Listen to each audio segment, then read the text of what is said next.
ಮಗ ಮಂಜುದು ಮತ್ತೆ ಬ್ರೇಕಪ್ ಆಯ್ತು, ಬೇಗ ಬಾ. ಶಂಭೋ ಶಿವ ಶಂಭೋ ಶಿವ ಶಿವ ಶಂಭೋ. ಮಗ ಯಾಕೋ ಮತ್ತೆ ಕೈ ಕೊಟ್ಲಾ? ಬ್ರೇಕಪ್ ಅಲ್ಲ ಕಣ್ರು, ಮತ್ತಿನ್ನೇನು? ಸಂಜೆ EMI ಕಟ್ಬೇಕ್ರು. ನಾನು ಅಷ್ಟೊಂದು ಟೆನ್ಷನ್ ಅಲ್ಲಿ ಇದೀನಿ. ನೀವೇನ್ರು ಇಷ್ಟೊಂದು ಆರಾಮಾಗಿದ್ರಾ? ನಾನು ಇವತ್ ಸಂಜೆನೆ EMI ಕಟ್ಬೇಕು. ಮತ್ತೆ ಅದೇಂಗೋ ಇಷ್ಟೊಂದು ಆರಾಮಾಗಿದ್ಯಾ? ಮತ್ತೆ EMI ಹೆಂಗ್ ಕಟ್ತೀಯಾ? ಬಾ ಆಟೋದಲ್ಲಿ ಕುತ್ಕೊಂಡ್ ಮಾತಾಡೋಣ. ಅದೇನ್ ಬೇಗ ಹೇಳು. ನೋಡ್ ಮಗ, ಇವತ್ ಬೆಳಿಗ್ಗೆ 3 ಜನಕ್ಕೆ ರ್ಯಾಪಿಡ್ ಆಟೋನ ರೆಫರ್ ಮಾಡಿದ್ದೆ. ನಾನು ಇಷ್ಟೊತ್ತವರೆಗೂ ಬಾಡಿಗೆ ಹೊಡೆದೆ, ಇವಾಗ ಆರಾಮಾಗಿದ್ದೀನಿ. ಮತ್ತೆ EMI ಹೆಂಗ್ ಕಟ್ತೀಯೋ? ಬೆಳಿಗ್ಗೆ 3 ಜನಕ್ಕೆ ರೆಫರ್ ಮಾಡಿದ್ದು 150 ರೂಪಾಯಿ ಬಂದಿದೆ. ಅವರು 1 ರೈಡ್ ಮಾಡಿದ್ರೆ ನನ್ಗೆ 50 ರೂಪಾಯಿ ಬರುತ್ತೆ. 7 ರೈಡ್ ಮಾಡಿದ್ರೆ 200 ರೂಪಾಯಿ ಬರುತ್ತೆ.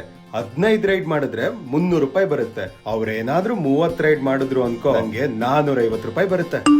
ನೋಡು, 15 ರೈಡ್ ಕಂಪ್ಲೀಟ್ ಆಯ್ತು, 300 ರೂಪಾಯಿ ಬಂತು. ಅದ್ ಸರಿ, ಅದ್ ರೆಫರ್ ಮಾಡೋದು? ಸಿಂಪಲ್ ಮಗ. ನೀನು ರ್ಯಾಪಿಡೋ ಕ್ಯಾಪ್ಟನ್ ಓಪನ್ ಮಾಡಿ ಅಲ್ಲಿ ನಿನ್ ಪ್ರೊಫೈಲ್ ನ ಓಪನ್ ಮಾಡಿದ್ರೆ ಅಲ್ಲಿ refer your friend and earn ಅಂತ ಇರುತ್ತೆ. ಅಲ್ಲಿ ಕಾಪಿ ಲಿಂಕ್ ಕೊಟ್ಟು ಆ ಲಿಂಕ್ ನ ನಿಮ್ ಫ್ರೆಂಡ್ಸ್ ಗೆ ವಾಟ್ಸ್ಆಪ್ ನಲ್ಲಿ ಶೇರ್ ಮಾಡೋದ್ರ ಮೂಲಕ ರೆಫರ್ ಮಾಡಬಹುದು. ಹಾಗೆ ಆ ಲಿಂಕ್ ನ ನಿಮ್ ಫ್ರೆಂಡ್ ಓಪನ್ ಮಾಡೋದ್ರ ಮೂಲಕ ರಿಜಿಸ್ಟ್ರೇಷನ್ ಮಾಡ್ಕೋಬೇಕಾಗುತ್ತೆ. ಸಪೋಸ್ ನೀನು ಲಿಂಕ್ ಮೂಲಕ ರೆಫರ್ ಮಾಡಕ್ಕಾಗಿಲ್ಲ ಅಂದ್ರೆ ಅಲ್ಲಿರೋ ರೆಫರಲ್ ಕೋಡ್ ನ ಇಲ್ಲಿಗೆ ಹಾಕ್ಬೇಕಾಗುತ್ತೆ.